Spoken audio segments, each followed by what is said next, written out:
Salut à tous, c'est Nicolas de la chaîne iTestit et on se retrouve aujourd'hui pour une vidéo un peu spéciale parce qu'on va tester un PC portable, le Asus VivoBook S432F. C'est un PC un peu spécial parce qu'il a deux écrans, c'est-à-dire qu'on a le premier écran de 14 pouces et le deuxième écran qui a un pavé tactile avec écran, donc qui vous permettra de faire du multitâche. Mais d'abord, on va commencer par la boîte. Sur la face avant, on n'y voit rien de bien intéressant si ce n'est la marque et le modèle, donc c'est un VivoBook. Sur les côtés, on n'y voit rien de bien intéressant non plus, excepté le numéro de série qui va vous servir à la garantie chez Asus, tout simplement. Et sur la face arrière, on y voit donc les spécifications techniques du PC.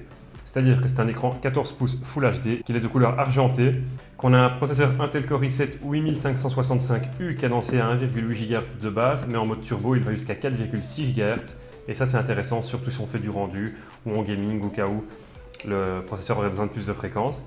Qu'on a 8 Go de RAM LPDDR3L, donc la RAM pour PC portable à l'heure actuelle, c'est ce qu'il y a dans la majorité des PC, et un SSD PCI Express de 512 Go qui vous permettra de stocker tout ce que vous voulez.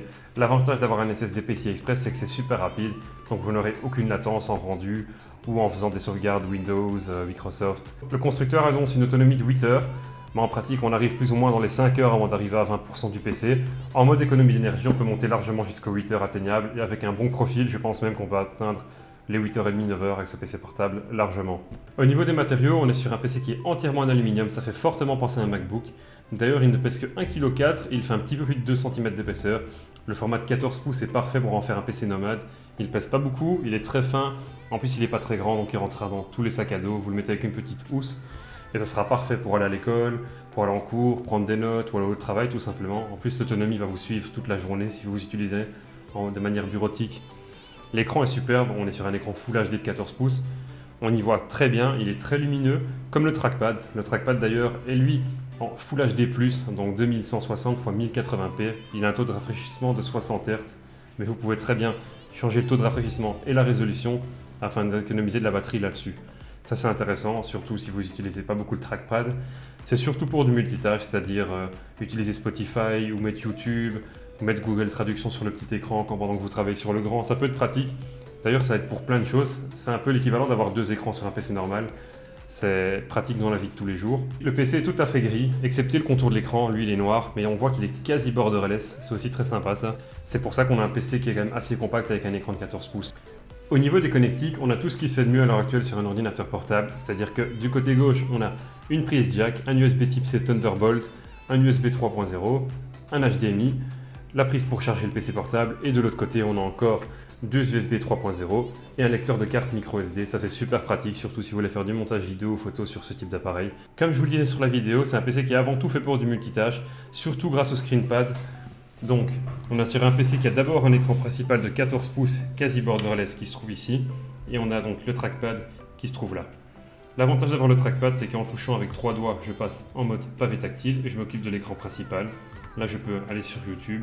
Et si je veux lancer Spotify via mon deuxième écran sans toucher à mon premier écran, c'est tout à fait possible. Je fais simplement sur l'application Spotify de mon pavé. Et là, voilà, vous avez accès à l'application comme si vous étiez sur un smartphone ou sur une tablette. L'autre avantage, c'est qu'on peut le transformer en pavé numérique, que je peux tout simplement mettre un onglet Google en dessous et pas en haut. Pour ça, assez simple, on vient prendre et on vient faire glisser sur l'autre écran. Voilà, et là maintenant YouTube se trouve sur l'écran du dessous et sur l'écran du dessus. Je peux travailler, prendre des notes sur Word, faire un PowerPoint, tout ce que je veux tout simplement. Au niveau des touches d'accès rapide, on retrouve tout ce qu'on a l'habitude de trouver chez Asus. Donc la touche rapide pour couper et remettre le son, diminuer le son, augmenter le son, diminuer la luminosité de l'écran ou l'augmenter. La touche qui nous permettra de mettre le mode pavé tactile, le mode ScreenPad. D'ailleurs, si je le mets juste en mode pavé tactile, vous allez voir que l'écran va s'éteindre. Et alors là, on a juste un pavé tactile comme sur un ordinateur normal. On a aussi la touche qui nous permettra de régler l'intensité de l'éclairage des touches. Donc vous avez 3 niveaux, comme je disais plus tôt, donc très faible, moyen et fort. Le fort vous aidera bien la nuit, bien évidemment. Vous pouvez mettre un second écran avec la touche là, verrouiller votre Windows, désactiver la webcam, ou alors tout simplement lancer les applications Asus via ce bouton-là.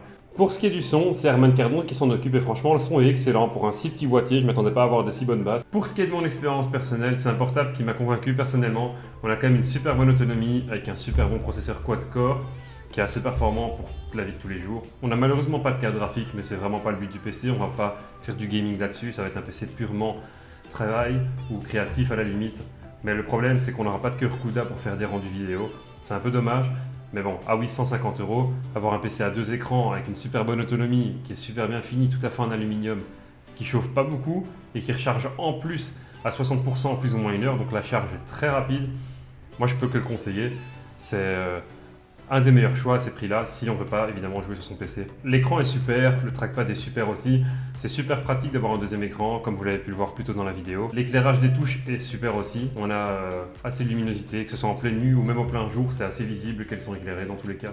Pour conclure, c'est un PC qu'on trouve aux alentours de 849 € à l'heure actuelle sur Amazon. À ce prix-là, c'est un PC que je ne peux que vous conseiller si vous comptez travailler avec votre ordinateur. Certes, il n'a pas de carte graphique, mais c'est absolument pas le public qui est visé. Le public qui est visé, ça va être de la prise de notes, du multitâche, pouvoir faire des études d'informatique en anglais avec Google Traduction sur son deuxième écran, c'est super pratique. Pouvoir faire des copier-coller du premier écran sur le deuxième, c'est super pratique aussi. Utiliser le deuxième écran comme une calculatrice, comme un pavé numérique. Sur un PC 14 pouces, on n'a jamais de pavé numérique, et bien ici, on en a un entre guillemets, vu que le trackpad sert de pavé numérique si on en a besoin. Et voilà, on est déjà à la fin de la vidéo. Si elle vous a plu, n'hésitez pas à laisser un like et à vous abonner ou la partager. On se retrouve très vite pour une prochaine vidéo. Salut tout le monde!